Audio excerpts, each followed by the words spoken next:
आजारपणामुळे ना तोंडाची चव जाते आणि तेव्हा ना असं वाटत असतं काहीतरी झणझणीत खायला मिळावं.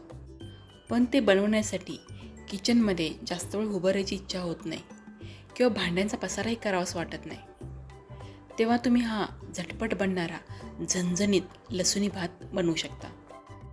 हा लसूणी भात बनवण्यासाठी एक मोठा गड्डा लसूण सोलून घेतला, म्हणजे जवळजवळ 15-16 लसूण पाकळ्या घेतल्या. आता लसूण बरोबर 1 चमचा कांदा लसूण मसाला घेतला आणि दोन्ही एकत्र करून खलबत्त्यामध्ये जाडसर कुटून घेतलं. त्याची एकदम बारीक पेस्ट बनवली नाही, थोडी जाडसरच ठेवली.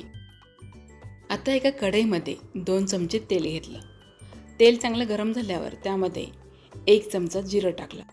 जिरं चांगलं फुललं की मग त्यामध्ये 5 ते 6 लसूण पाकळ्या एकदम बारीक तुकडे करून घातल्या. लसूण थोडा तपकिरी रंग होईपर्यंत परतून घ्यायचा आहे. आपण लसूणची पेस्ट तर बनवून घेतली, पण हे फोडणीमध्ये जे आपण लसूणचे बारीक तुकडे करून टाकतो ते भात खाताना खूप छान लागतात. आता लसूण चांगला भाजून झाला की त्यामध्ये एक मध्यम आकाराचा कांदा बारीक चिरून घातला. आता कांदाही चांगला मऊ होईपर्यंत भाजून घ्यायचा आहे. आता कांदा चांगला मऊ झाला आहे, त्यामध्ये लसूणची पेस्ट घातली.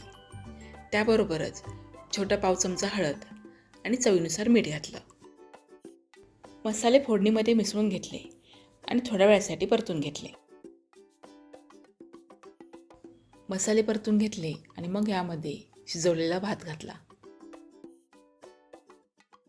भात शिजल्यानंतर तो गरम असतानाच ताटामध्ये थोडा पसरून ठेवायचा, म्हणजे तो असा मोकळा होतो. आता गॅस थोडा मध्यम करायचा आणि भात मसाल्यामध्ये चांगला मिसळून घ्यायचा. ताज्या भाताऐवजी तुम्ही रात्रीचा शिल्लक भात असेल तोही वापरू शकता, किंवा तुम्ही कुकरमध्ये भात शिजायला ठेवून कुकर तयार होईपर्यंत लसूण सोलून घेऊ शकता. आता भाताला बघा मसाल्याचा किती छान रंग चढला आहे. आता सगळ्यात शेवटी यामध्ये बारीक चिरलेली कोथिंबीर घालायची आणि झाकण ठेवून मंद गॅसवर एक वाफ घ्यायची.